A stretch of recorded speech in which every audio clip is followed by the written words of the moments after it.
All right, new year, new console, right? Xbox Series X. Broken HDMI port. Oops. This one's actually really clean too, surprising.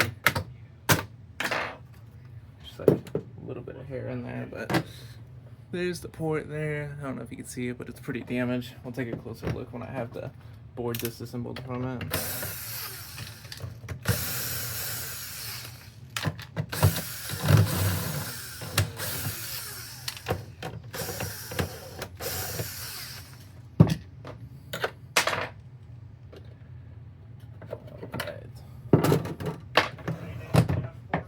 So this one fell. So this one wasn't like plugged in and unplugged a lot, which is also one of the issues with the ports breaking on these. But these ports are actually more sturdy. They have a lower profile and a wider stance. So normally they don't break off of the board like other consoles do, such as the PS5. Those ones break straight off the board. This one is more of a break inside of the ports.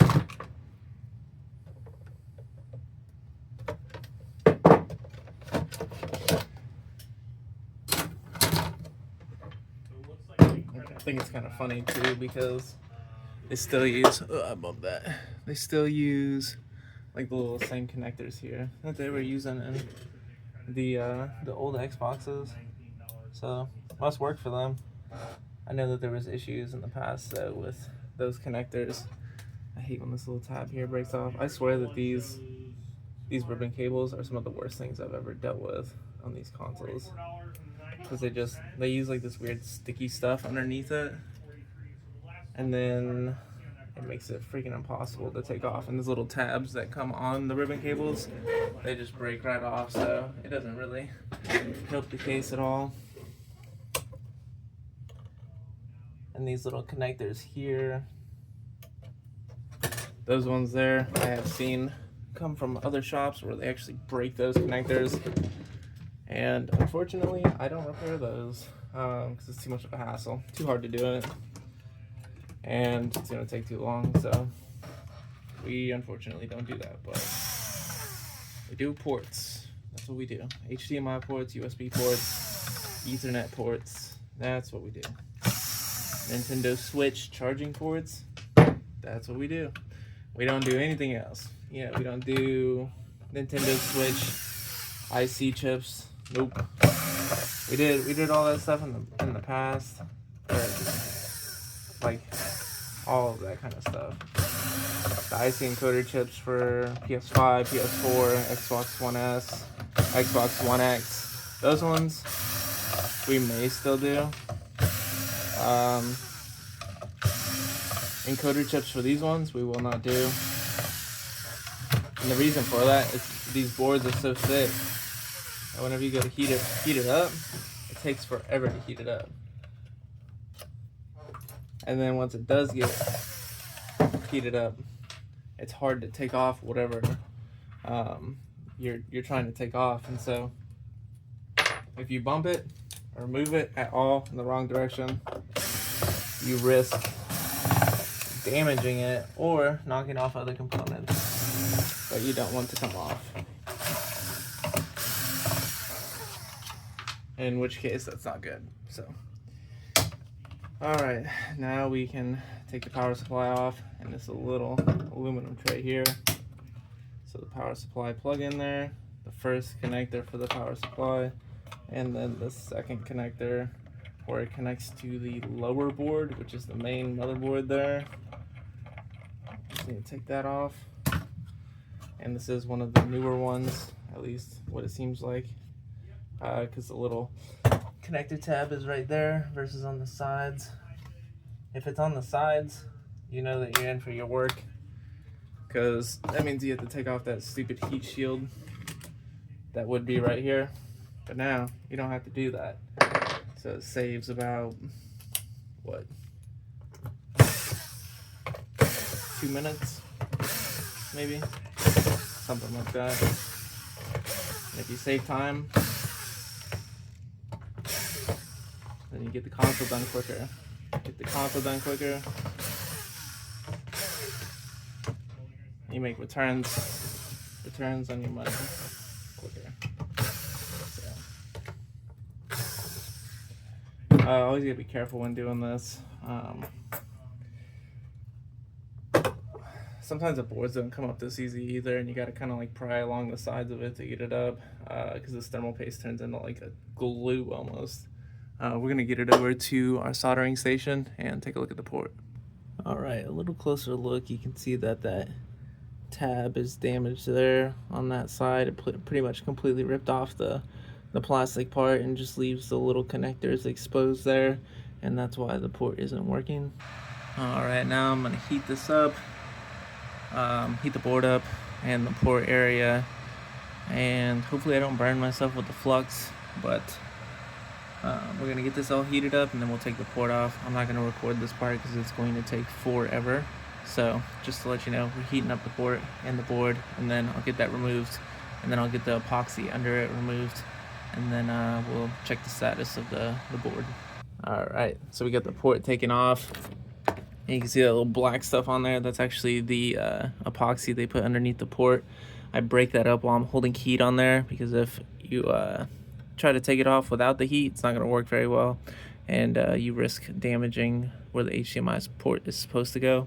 So if you have heat on there still and the board is still hot, it's easier to take it off. You can kind of just scratch it off and it comes right off. So, but now we're going to even out the pads there and the solder that's on those pads, and then we'll get a new port prepped and put that on there. And we have all of the solder on the pads there. You can see my finger got burned from some flux. We got solder all on the pads evened out. So now that we have our new solder on there and we put new solder in the feet holes, it's gonna be a lot easier for us to heat this up and get the new port on there. All right, so we got the solder turned into a liquid for the most part here. We're not gonna know if it's completely liquid yet until we put the port on. Okay, it is. So now we're just gonna wait for the port to start heating up, and then we'll be able to set the port properly and get all those pins in the back connected. Once the board heats up, it's good for the board, and it makes it to where the port will sit in the board a little bit. But even after you put the port on, you have to hold the heat to it to sort of get it to push down where it's supposed to be, and get that solder sucked up into those feet holes there. And then we can add our solder in on the feet holes here, and on the other side we'll do that too, and that just helps hold it in place. So you can see the port's moving around nice and easy. If it moves around like that, it's easier to put it on. We're gonna check those pins, and they all look good. Now we can remove the heat and just hold pressure on the back of the port, and it should solidify the solder pretty quick. That's how thick the board is. And now we're gonna check the pins on the back, make sure everything's secure. All right, so all the pins are connected on the back of the port, and it's ready to be put back together. All right, after a successful repair, we are able to put this console back together now. And we just gotta hope that it works without doing the blind setting change to change the resolution,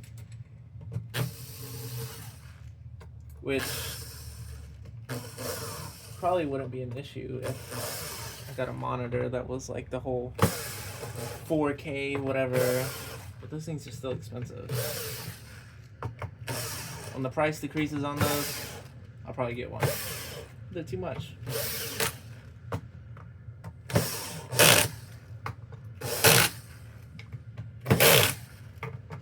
Also, I was looking at new drills today to put these consoles together, and a lot of them have good reviews, but the problem with the reviews is that people say that they're either slow or they don't have enough torque.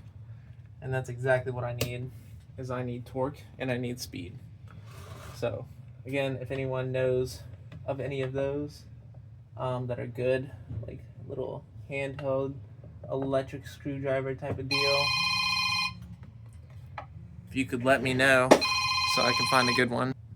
Alright, headphone call. A little behind today. Need to get moving and grooving. I got a bunch of consoles to work on, so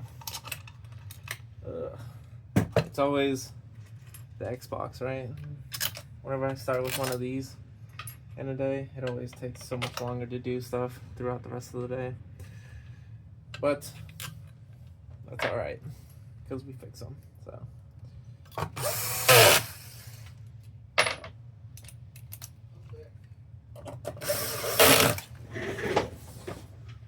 I have a whole bunch of stuff going on today. It's a freaking madhouse.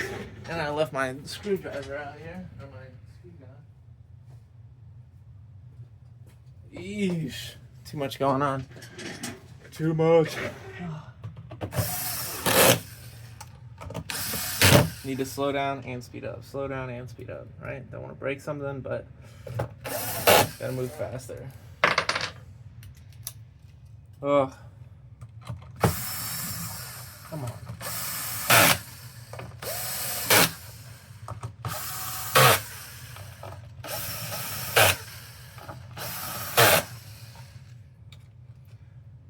All right.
Come on, I need this screw. There we go.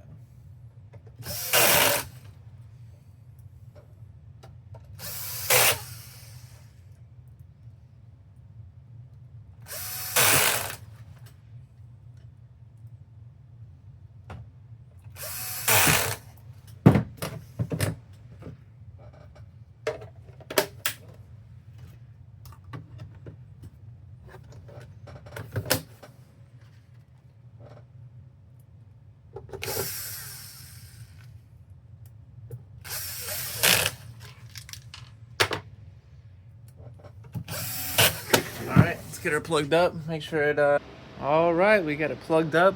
Thankfully it's not doing the ridiculous settings thing, and it is good to go. So I'm sure this customer will be happy, because it took a little bit longer than expected because I had so much stuff going on, but good to go. Thanks for watching Reaper's Electronics.